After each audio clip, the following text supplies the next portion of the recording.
This is the Digital Marketing Experts Podcast episode. No, why am I trying to sound like a radio announcer? Experts in the Wire, episode 128. Sara Taher.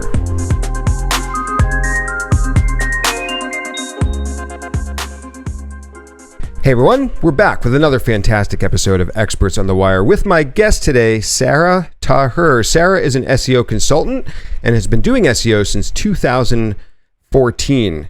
This episode is definitely for you if you were trying to keep up with the fast pace of changes of AI in the SEO world while remaining strategic and not just following a checklist. So let's jump right in with episode 128 of Experts on the Wire.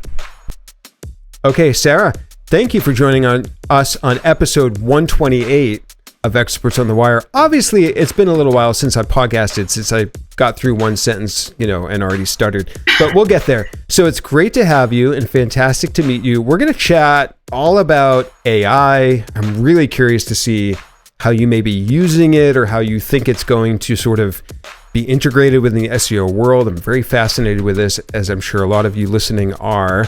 But first, I'd love to get a sense of your current role in SEO. Are you with a company? What is your current position with SEO?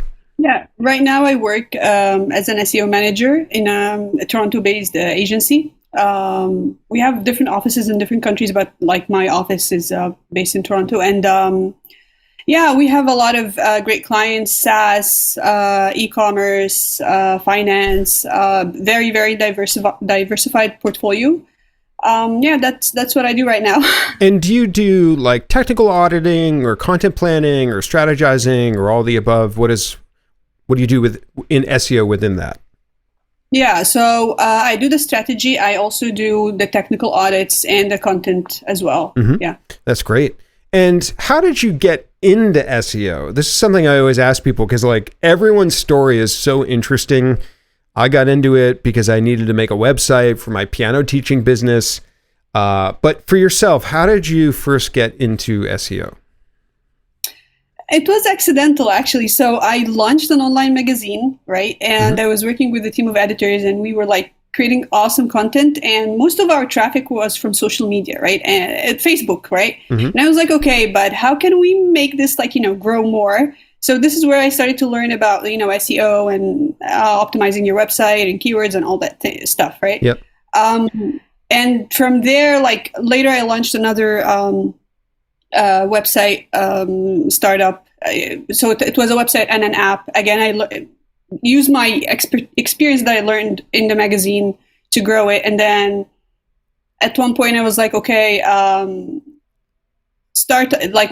wasn't able to raise funds for my startup. It was really, really tough. So I was like, okay, what's next for me? So I took on a full-time role in Sara, which is the biggest travel agency in the Middle East, a $1 billion company. And I was really glad that I was able to be part of that team because they had the startup mindset, but give you a lot of experience, and understanding. And I had a great manager there who pushed me to learn as much as possible, assigned me as much responsibilities. Like at one point, he assigned me a website personalization project management role, right? In addition to SEO stuff. So I learned a lot there. Then I moved to Canada. I worked in agencies, I worked in-house, and then back at the agency where I am today. And about what time was that you worked in the magazine? 2014. 2014. So back then, what did you do to learn SEO? Because I know it was like the Moz blog and where were your learning places? Yeah, it was basically so the first time I think it was some article by Neil Patel probably online, and then I found a boot camp, right? And I signed up, and the boot camp was talking about SEO as hacks, right? Not as a field or I learned that, but then I also did different courses, kept reading. One of the things I did that I really liked, there was a Coursera search engine optimization specialization. It was 5 courses or something about SEO. Yeah, it was a lot. So that actually dug into the theory and why this and what's that, and so that helped a lot. And then I feel like the biggest thing is, because we can talk and read about SEO all the time, but executing things and seeing results yourself. Yeah. Learning, using, like, back then everyone was talking about keyword research tools, but very less on Google Search Console, for example. Mm-hmm. And when I started to play around with the tool, I learned a lot. So, being hands-on is the best thing. You definitely need like a small push, but being hands-on is, yeah. And I think nowadays, it's a lot different learning SEO now. I'm not even sure what would you tell a beginner to SEO? Where would they go to learn? So it's funny you ask, because I just got that asked in my inbox, and I actually was just thinking the landscape right now is crazy, right? Yeah. It's everyone is posting, everyone is writing, everyone is so many, and that's great. A lot of new creators, and obviously we have a wealth of SEO creators today. That was not the same like even 1 year ago or 2 years ago. Like when I started posting on LinkedIn, or it wasn't the same as it is today. So we have a wealth of creators, and that actually confuses people, newcomers more, yes. right? When you have a lot of options, you don't know which direction really to go. And if I would start, like, I had someone reach out recently on LinkedIn. I gave them the learning SEO website, the one for Alida. Yeah. It's an amazing roadmap. Perfect place to start. Has like a comprehensive, everything. She definitely can work her way through it. And then the second thing, just start executing. We are in a very practical field. We're not in a field of like theoretics and talk about theoretical stuff. We execute, and there's even the content we consume, we need to make sure that it all takes you to execution, not just, because we can get stuck in theory, how search engines work and this and that, and like a lot of details, and that's useful, great. Yeah. But you want to, okay, what's the point? How is this going to impact my day-to-day work, right? So execution definitely. Yeah, and for anyone, if you haven't heard of Alida, like, I don't know who listening to this podcast wouldn't have heard of her, but she's one of the top most amazing SEOs, and that site is learningseo.io. It is incredible. I'm on it now. It has like literally 10 areas of categories of free resources to learn SEO, which is amazing. And I do know what you mean. I can't keep up with the content nowadays. There's so many people posting and publishing. I remember, I often reflect back to like the 2012 to 18, 19 era. For me, when I was posting very actively on Twitter and blogging even a little bit, and just how much less noisy it was and how much easier it was to have this sense of like a centralized community in the SEO world, where now it seems super fragmented and spread out, and there's not the and part of it's Twitter dying too, right? But part of it's like, I don't have that sense anymore where there's this sort of like one SEO community, which really seemed to exist a lot especially prior to COVID. So that might be part of why I stopped paying attention to some content out there. It's very overwhelming. But yeah, learningseo.io is a great resource. I do want to chat now about AI and SEO. So full disclaimer for yourself and all the listeners, I've been a hermit working on clients for the most part for the last, definitely the last 3 years, but especially the last 9 to 12 to 18 months. So I have very little interaction actually with many other SEOs, believe it or not. I'm very, like you said, I work on my clients' sites, and what works for them and what I test and what brings results is what I end up doing. And I do much less of actually chatting and checking notes with other SEOs. So the burning question I have for you, Sara, is how and if you are currently using AI in your SEO work. Are you using ChatGPT or any AI tools or anything to help you with your strategies or anything at all? Definitely. Yeah, definitely. ChatGPT, definitely, right? And I'm also using, recently I've started using Perplexity, which is also, it's a search engine chat bot and answer bot, and it cites its sources. I find it really, really useful. I like it a lot, actually. Perplexity? And it helps when ChatGPT is down, actually. So, yeah. And it's more trustworthy because you have the sources of where this is coming from. Versus ChatGPT, where the free version I have right now, it doesn't give you the sources, right? Oh wow! And I also, some of my clients also decided to right now my current the main client I have right now on the side outside my full-time job decided to use AI written content, and then have like their editor is just editing it instead of writing the content fully manually, right? So how are they using ChatGPT to write that content? ChatGPT and Jasper. And Jasper? How does it perform?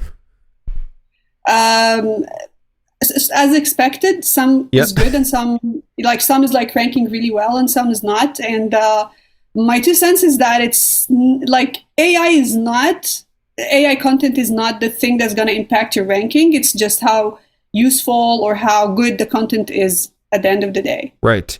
So I think Google confirmed that or reiterated, mentioned that recently. I think, I'm not sure who specifically, but I just read it, that that's actually what they mentioned. The AI content on and of itself is not like widely received, well received or not. It's whether it's helpful or not. Yeah, it's the end result, right? That's what Google cares about. Yes, I heard the same thing as well. So yeah, a lot of people ask me that, like, should I use AI or not? And it's like, well, should you use a bad writer or not, or a good writer? Like, just end up with good content and you'll be in good shape. Yeah. You're gonna need a copywriter anyway, right? Because you need someone to go through the content, and you need someone to add their, like, maybe they add like a statistic or a number, or I don't know, like their opinion, like, spice it up a bit, because it's gonna be. Like AI is just reiterating the data that's out there, right? So you're gonna need a copywriter anyways.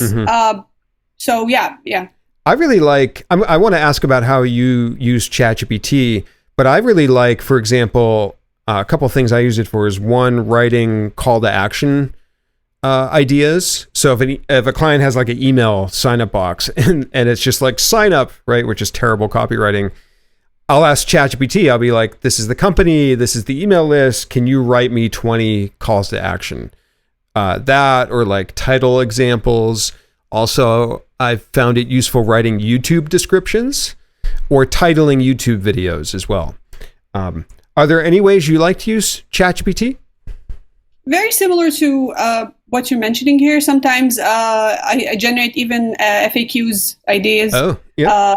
Right. Sometimes I maybe want to like sort keywords by intention, like oh, cool. Or yeah, so stuff like that. But it's really helpful. It's like you're having your small personal assistant, right? So do you use a prompt or a certain plugin to sort keywords by intention? I just write my own prompt, and I just try to make it as clear as possible. Like I don't like say specific prompts. Yeah. But when we talk about AI tools, there's tons, like Midjourney, for example. I'm using it like extensively right now in any like thing that requires graphics, like my presentations. If I'm writing a blog for my own website, it's crazy. It's amazing. Sometimes even for LinkedIn posts. That's cool. There's other, and I mean, the tools are definitely worth exploring. Like there's another tool that summarizes and gives you key insights for any YouTube video. Oh wow! Which is awesome, right? And you can actually use that to add this information in the video description. Yeah. So that would improve its performance generally, right? Because there's more text, so it can be, there's more for search engines to read there.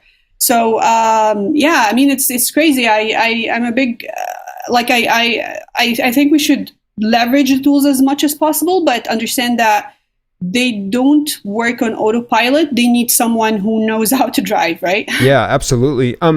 Is Midjourney really hard to use? I've heard mixed things. And I've also seen very funny images of people trying to create something with Midjourney that comes out looking all weird. But yeah, in your experience, is it like, can somebody just open Midjourney and then be creating images right away? Or do you need to practice a little bit? You'll need to watch like 5 minutes YouTube video to get started, and then you'll just figure your way out. It's not complicated, right? That's good to know. Maybe I should dive in.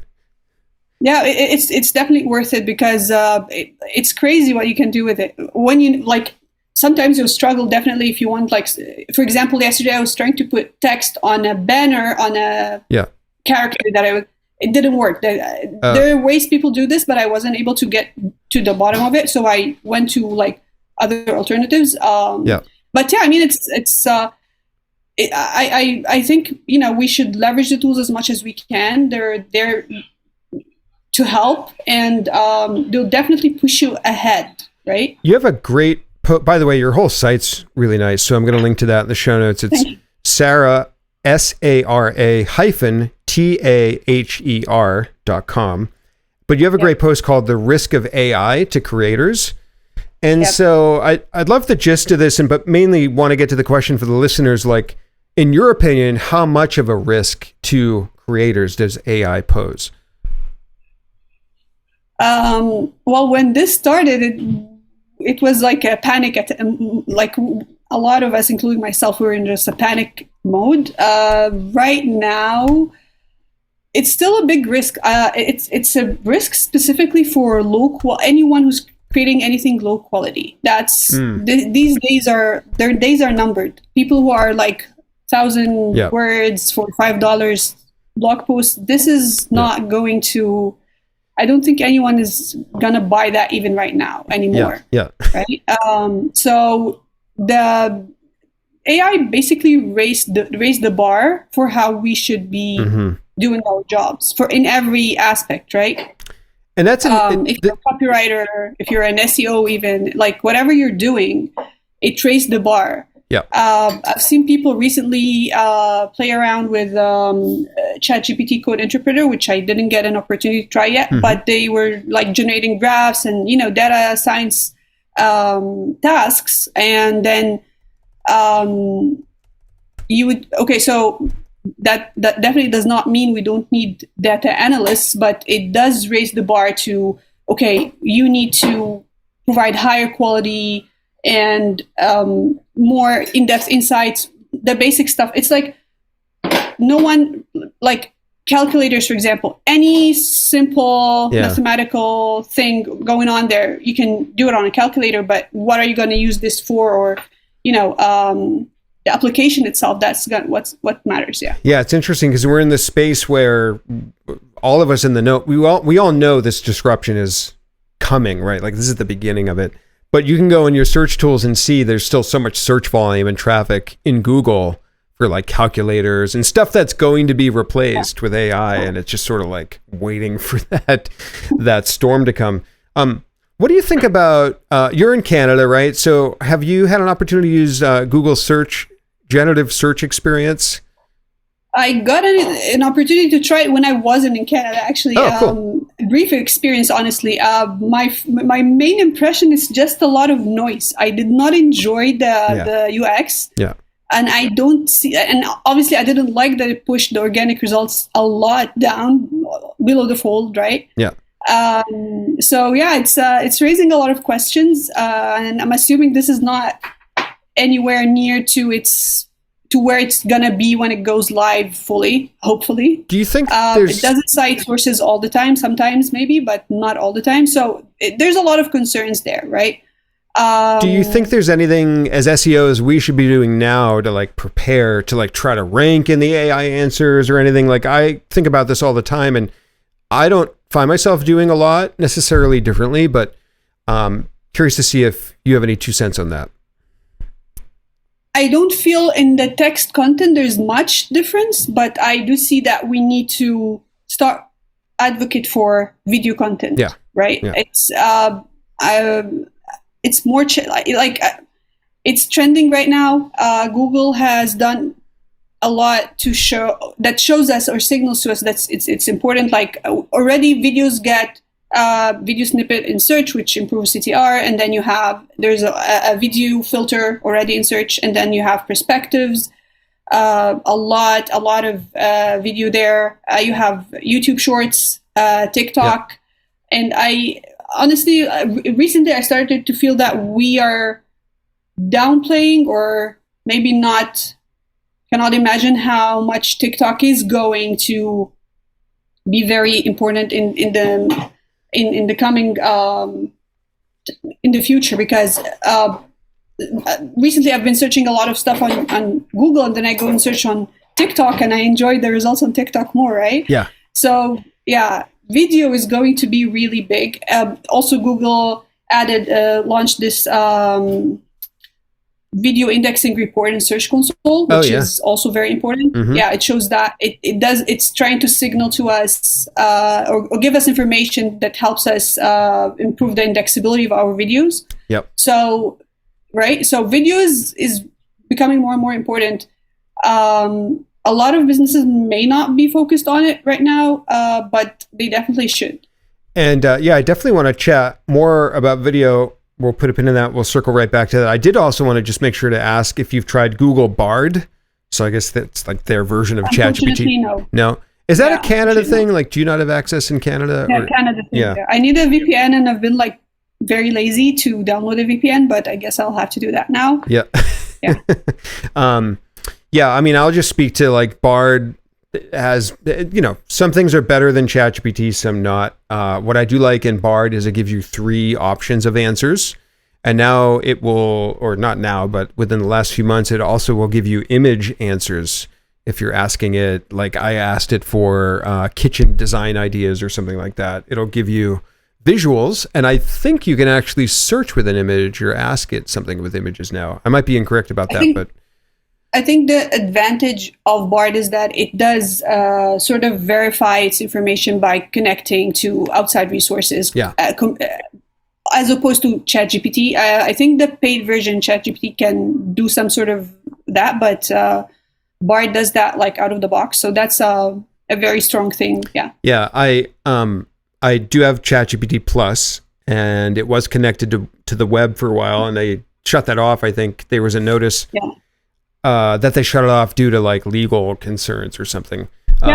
People were pasting links in it and asking it links that you have to pay to see the content, but asking ChatGPT to get the content, and it did. I didn't know they were doing that, because I was playing around with that heavily. I was testing it and then doing things for my clients, but I would notice like 75% of the time it would say that the link failed, and it was like, half the time I try to use this, it's not even able to see the link, and I'm sure it's just they're working out the kinks in it because it's in beta. But in theory, it seemed really cool, because I would ask it like, okay, can you plan a weekend for me and my wife in Boston? Make sure to include coffee and activities outdoors. And then it would go off and like search the web and put together a whole itinerary based off of that, which is very impressive. So if you want to just not think and just have it do it for you, I could see that being an advantage. And then you also wrote a really great post earlier in January. So I'm actually curious to see if your opinion on this has changed at all, but it's called SEO in the age of AI. So earlier we talked about content creation in the age of AI. So you say SEO in the age of AI, why you're not losing your job anytime soon. And you're talking about if SEO will become obsolete or not with AI. The framework I think of this from is if we move away from a search engine based world more to an AI based world where there's less emphasis on websites and getting traffic to those websites and more emphasis on people just expecting to have this chat experience and just knowledge. So I'm curious your take though, because I think at the time you said, obviously we're not losing our jobs anytime soon. Has your outlook on this changed at all, or where do you think we should at least be aware of to like make sure we don't lose our jobs? Hopefully you won't, but there's this saying, a survival for the fittest or something around that. Right. So our jobs are evolving. It's not going to be keywords anymore, or keywords are going to be there, but not they were really big just last year, right? Yeah. Right now, we're just talking about content and quality of content and so on, and entities and semantics and this and that. So our jobs are evolving, and we should. If someone stepping into SEO today, the skill set is changing. It's not just few things here and there. You're becoming a marketer. You should understand basics of marketing and how to collaborate with other channels, because as we just mentioned, videos, for example, video content, for example, which you'll need to promote on other social media as well, right? Our roles are evolving, and that if you don't evolve, then you need to find something. If you can't evolve or you're not interested, then you'll need to find something else. But yeah. That's the challenge right now. It's evolving. It's evolving too fast. I think that's what that's what I'm feeling, which is so different than, because SEOs, we are known for things always changing. And by the way, evolving, a word I love because my company is Evolving SEO. Okay. Even though my podcast is Experts on the Wire. That's what I've been feeling, is the degree and way in which things are changing, and the speed is nothing like I've been doing SEO since 2009, right? So I've been through Penguin and, Google moving to topics and entities and the knowledge graph, but it was all this world based on websites, right? But that paradigm entirely seems to be completely shaken up, which is because SEO, classically, was always you do it on websites and you try to get them to rank in a search engine. But now we're in this paradigm where there's this chat interface. And I think you made a really great point to highlight the speed. So how are you keeping up? Do you follow certain feed? I just feel behind on it all of the time, to be honest. So, okay. As I said, there's a lot of great people out there and a lot of new creators as well. And I really appreciate all of the effort. But I always try to go for people who are thought leaders. They create the concepts versus just mention it again and again in different ways. So I would go for Mary Hayes, for example, or Lily Ray, or Kevin Indig, definitely in his own planet in the growth memo, right? People who are creating their own, or they have their own thought on what's going on, right? That's what I would keep up with. Yeah. And then we need to also have a holistic look at SEO. Details and small tactics are important, but it's more. But the thing is, you don't need to obsess over them, because you can all let's say you come across a 410 error that you don't know what's a 410. You can always Google that, right? But the way the mindset to approach an SEO strategy or a marketing strategy, that's not as easy to Google, right? That's where, and that's why as I said, I look for thought leaders, people who create their own narratives or their own, insights out of what's going on. Yeah, I think that's a really good point. I love this idea of paying attention to the details, but keeping the big picture in mind. Because it is really easy to get caught up in the details, because every week when there's a new announcement about an AI thing or Google's in it, it's impossible to keep up with, so it can get overwhelming. Right. And anything you can fit in a checklist, that's secondary, right? Like a technical issue that Google discussed or someone highlighted, that's great. I appreciate that. You can just copy paste that into your checklist, add the link to the article on that, and then when you do the audit, you come across it. You don't need to, but there are things that are not that simple. Strategy level or understanding helpful content and things that are high level. That's really important. Yeah. By the way, Marie, first guest in my podcast, and then she was a guest a few more times.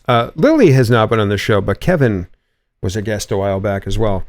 All great, 3 great people to follow too, by the way. I'll put. And also, I like Barry Schwartz. Obviously, Barry, I'm when I started SEO, I was like a baby compared to Barry. Like he had a long history already, right? Yeah. So Barry is the best way to go on a vacation or take a break, and know you come back, you can find what happened when you weren't there. The updates are definitely, definitely helps you keep track of what's happening. It's surprising to say this, but when it comes to what content you consume, less is more sometimes. If you distract yourself with too many things, then you'll have the burden of verifying, is this the right thing, or is this, a lot of people post, but you still need to verify, is this the right approach? Was this right? So don't go down that rabbit hole. Just focus on and that's how I do it. Yeah. I love that. I did want to keep talking about video a little bit, and you started to go into the importance of video. And I agree. I think this is often overlooked by SEOs and also by some of the companies and clients I work with. You mentioned TikTok. I mean, a lot of folks, including myself, I've been very gung-ho on how important TikTok is and is becoming. Some people, I'll put a link into the show notes. Somebody did a really good article on doing SEO in TikTok, which is also a really good thing to consider. How do you rank for your keywords? Yeah. I think it was Lydia. That's right. Yeah, I'll put a link to the show notes in that. And I'm sorry to cut you off. I remembered something. There are specific pieces of content that are their go-to source for a specific topic, and you need to know these ones, right? For example, Brody on feature snippets. That's the go-to person and articles on that topic. Lydia, for example, on TikTok for SEO for TikTok, and so on. You need to keep track of those, and then your life is going to be much easier. Yeah, I see what you mean. Yeah, some people have their specialty areas. So what do you, when you're strategizing for clients, and it maybe depends a little bit, but how do you try to get them to fit video into their content planning, their content marketing? What platforms, how much video, how do you think about that when you're doing your strategies? So luckily right now, my main 2 clients, they both have had already existing video content. So my approach is that, okay, let's start by optimizing what you have, right? And that's why I created a Python script to pull all the videos from a YouTube channel with the titles and, as much information as possible. And then you can optimize it from there. Are titles optimized or not? Can we add, use the plugin to get a summary of the video, review that summary, make sure there's no mistakes in there, and then add it as in the description. So starting with the assets they have, because, creating a video, if your client doesn't have infrastructure or resources already to do that, it's going to be a very big ask, right? I would, if my clients didn't have this, I would have brought it up, not necessarily pushed for it. I would have looked for, because there are AI tools that can help you create videos, right? Right now, be it the videos with people, or maybe like a comic video, that sort of thing, whiteboard, right? So depending on definitely the niche your client is in. So I would have brought it up. I would have brought ways, try to find ways to make it easy for them. Yeah. But yeah, and I mean, as marketers, we should bring ideas to the table, even regardless of whether we feel they can execute on it right now or not, but we should just bring it up, not necessarily push for it. So I started with optimizing what we have right now, and then checking any video indexing issues in Search Console, get that cleared out. And that is not an easy task, by the way, because it's simpler. It's easier than it's easier talked about. But one of the issues, for example, is there is this tactic when people put an image that loads while the video loads to speed up, right? So the problem with this is that Google doesn't detect the video the way they want to detect it to give you a feature snippet. So, it's a lot of trade-offs. I'm still trying to figure out a work around this, but nothing yet, unfortunately.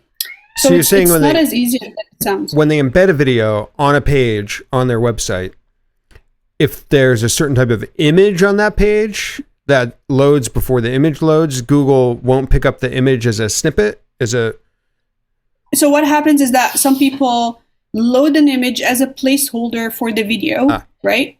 And when you click on the image, you get the video. Just instead of loading the video, something around works in that realm, right? Yeah. So you basically have an image loading, right? Even though when the user clicks, they get a video. So that's an issue. Yeah. Yeah, you want to make... So when you're talking about optimizing what a site already has for videos, that sounds like that's something you're optimizing on the site itself, correct? Are there other types of things you would do to optimize for the videos they already have, like transcriptions or the content surrounding the video, or what are some other ideas of that? The video summaries help a lot. I just make sure they are well written, no mistakes, are very clear what the video, very clear, make the content of the video very clear. Do you know of any? I was actually looking at this my podcast. I was trying to find a way I could just paste in a transcription of my podcast and have it write the summary for me, like my show notes. Do you know of any solutions that do that for the videos? ChatGPT, probably. Yeah. So to get the video summary, Eightify. It's called a plugin, a YouTube plugin called Eightify. I'll share the link afterwards. 85 YouTube plugin. Yeah, I want to. Eightify. I can get the link now if you need it.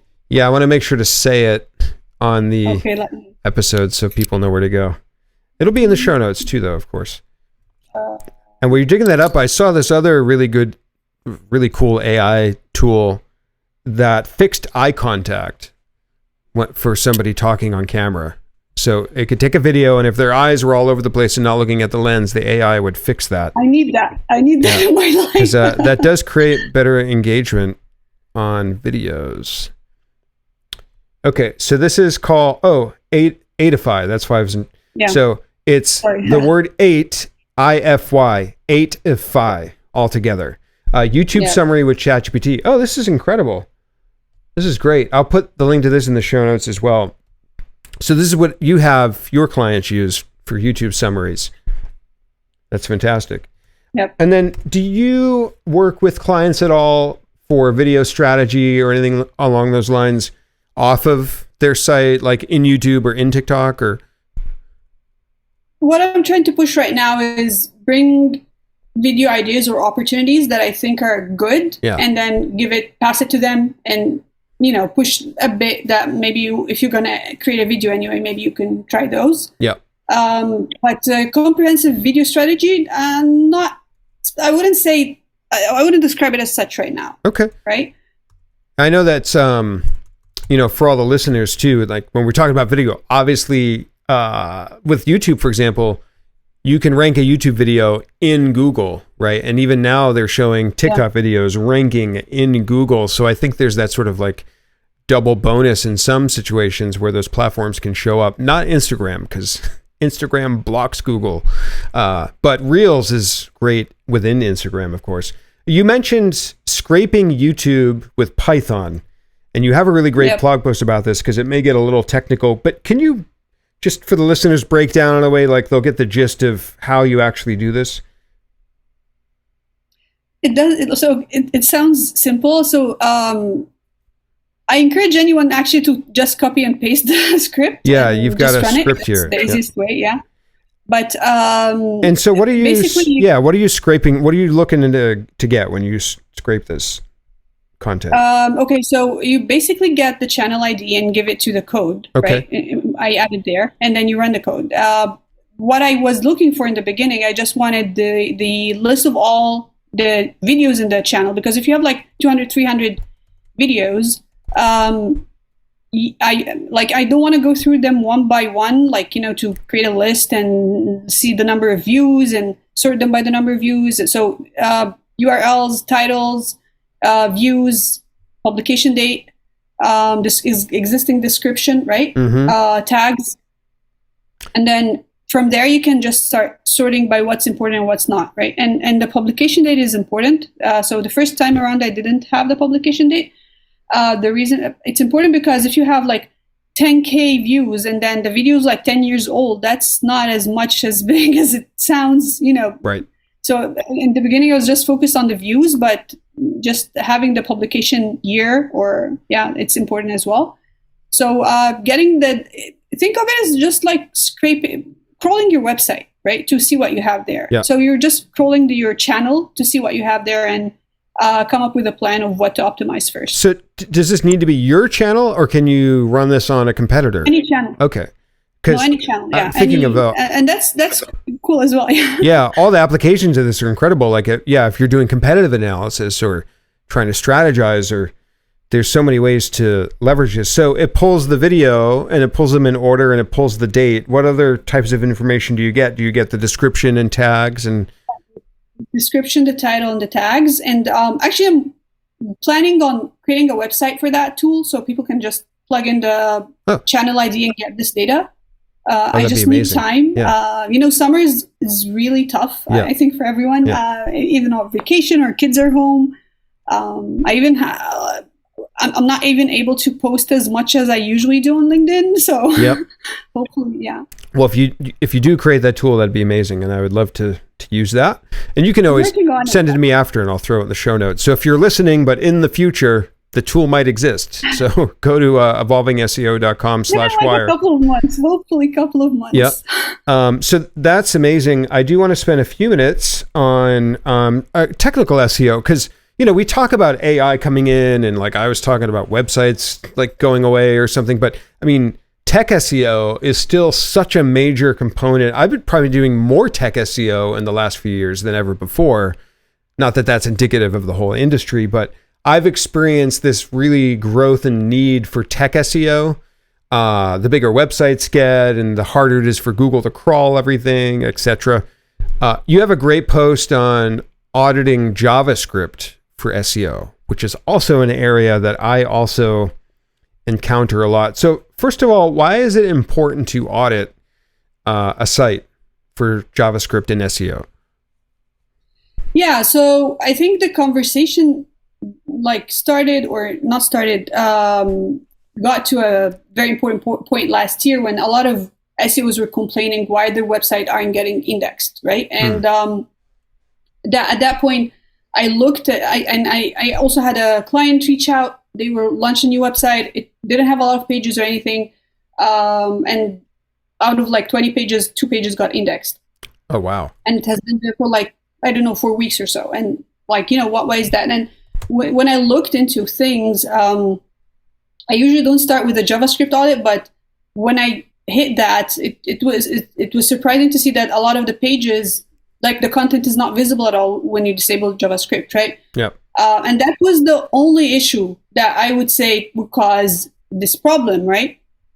They went to they brought me other audits from a different agency before they came to me, and the agency reported on like a 404, a few 404s or something. And I was like, guys, this is not gonna cause your website not to get indexed. Yeah. Like, especially it's not like 10,000 404s, it's like 2-3. That's not really an issue, like pulling audits from Ahrefs or SEMrush or whatever. That's not going to help the situation here. So and from there, and I started testing, okay, what if I request indexing, right? Mm-hmm. In Search Console. Requesting indexing, it got indexed. So the issue wasn't getting indexed. It was just it's taking too long. Yeah. So it was a JavaScript issue, right? Mm-hmm. And from there, this is what made me focus a bit more. Like, okay, how can we, like, if I suspect there's a JavaScript issue, or if I'm doing my technical audit and I'm doing that JavaScript bit, like, what should I look into, right? and because it's like JavaScript is a bit complicated, I was like, okay, how can I make this simple to people who are SEOs as well, but maybe not very, very technical or yeah.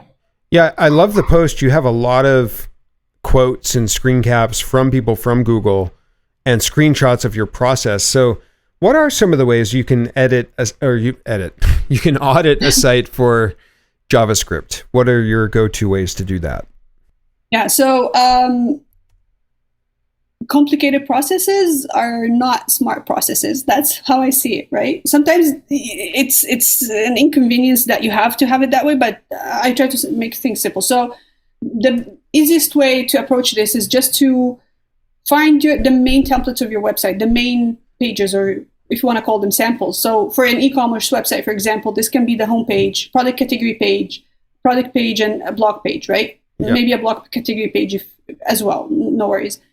Get those pages and use a Chrome dev extension, switch off JavaScript, and see what happens on those pages. Yep. What you were looking for is there any content or links or things that were visible when you had JavaScript and they're not visible anymore, and things that are important for SEO. So text and links mainly, right? Yep. That's when you would have concerns, right? So I start there. I make sure that everything is visible. If it's not, I would just highlight it to the developers. Google will eventually read these things, right? But it's going to take time. And we ideally, in a perfect world, you want everything to be visible in your raw HTML that without the need of JavaScript. So that basically are the things I'm looking for. So I love the web developer Chrome extension. I've been using that for like 12 years or something. Like, it's been up there for a long time. And yeah, with that, you can shut off JavaScript. In your post, I'm going to admit this, I've never seen this before. It's called View Rendered Source, and it's also a plugin. And it looks like it allows you to see the original HTML and the rendered, and then it highlights and shows you the differences right in the browser. Yes. That is incredible. I'm going to start using that today. I think I got this from Mark William Cook, I think. Okay. Yeah, I think he shared it a few years ago, and I kept it with me. Yeah, I mean, and having these tools is helpful when you talk to developers as well. Yeah, I love that. And then you have a method of Screaming Frog in here, and I'm going to put a little twist on it. I like to... So you can view original and rendered HTML and then see differences in Screaming Frog, but Screaming Frog is a little harder to use, right? Because you got to open it up and set the settings. Yeah. But basically, if you follow your settings and then also under extraction, do original HTML and rendered HTML, and then once it runs, you click on a URL you want to analyze and you pull up that other set of tools from down below, and you click View Source, it will show you the differences between visible content and the HTML, which both are I've been using that really heavily with JavaScript, but this plugin's amazing because it's way easier to just kind of use quickly, like you mentioned.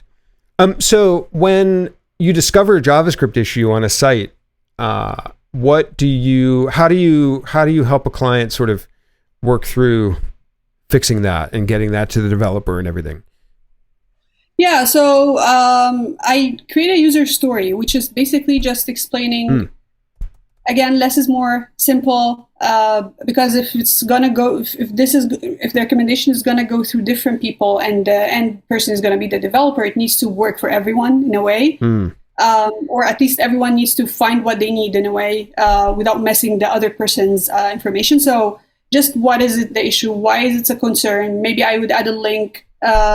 If you want to learn more why this is important, check this out, right? And then give examples of the issue and examples of the pages and the templates the issues on there, and then an acceptance criteria of how I think what's the perfect situation, right? What are we looking to do here? And this is the acceptance criteria are the things that we are going to QA against, right? Like if you're if I say, okay, this paragraph is not visible in JavaScript. If once you're done and the fix is done, let us know and we'll do a QA. And this is what we're going to test against. I like that. It's very robust. Like I usually just throw it in a line in the spreadsheet and I'm like, you got to fix that. So maybe I'll incorporate some more of that detailed user story stuff. I learned this like technique a few years ago, and ever since I've like adopted it a bit here and there and tried different things, but it worked very well with me, and it helped. My process wasn't always perfect. It evolves over time, right? And that's one of the things I'm grateful for that I do right now. So the last thing is I found you on LinkedIn, and I know you've been using LinkedIn fairly heavily. So just real curious in the last couple of minutes, when did you decide to start focusing on LinkedIn, and what, if anything, has that sort of helped you do or achieve or, arrive at in terms of your consulting or engagement or anything at all? So that was in 2021. I decided that I need to build my own personal brand, right? Yeah. LinkedIn helped me so much in so many ways. I've met so many people, and I'm really grateful for all the connections I've made. I don't want to mention specific people, but so many people that have been really helpful to me throughout this journey. I've came across a lot of opportunities, like clients and consultations, be it one-time thing or retainer clients. And how often do you post on LinkedIn? Well, before summer, I usually post at least once a day. Okay. At least I used to post. Yeah, but right now it's a bit complicated. It's the time is limited. There's so much going on, and I'm trying to figure out what I need to post and find time for that, because when I post something, I try to give it some thought, and you need to have like less distractions, which is not ideal right now. So yeah. And I was wondering do you have a running list of ideas? I know whenever I've posted, it's like totally spontaneous, which is not the best way to do it, but yeah, do you have like some kind of list? The best way to post is to post on what you're working on right now. Yeah. That's where I get my, right? So a lot of times I would post on something or a problem or an issue I came across right now. Because you still have it like fresh in your mind, and you've just done it. That's the best thing, right? Yeah. And then every once in a while, I go back through all my old posts and then sort of reschedule some of them, which I should be doing right now since I'm not posting. Yeah. Thank you for reminding me. Sure. I use Buffer. Yeah. So you should definitely follow Sara on LinkedIn and connect there. Just as we wrap up, Sara, it's been wonderful having you on the show. Is there anywhere else you want to send people? Like I've mentioned your site, but anything at all? Like, are you speaking anywhere, or any other guest appearances or websites or profiles? Take it away. I'm speaking tomorrow at Search London, and then I'm speaking also on Friday on another podcast. If they follow me on LinkedIn, I'll be sharing all the information there, and I'm really grateful for this opportunity. Thank you for having me. Awesome. Amazing. Thank you, Sara, and thanks everyone for listening to episode 128 of Experts on the Wire. I didn't stutter.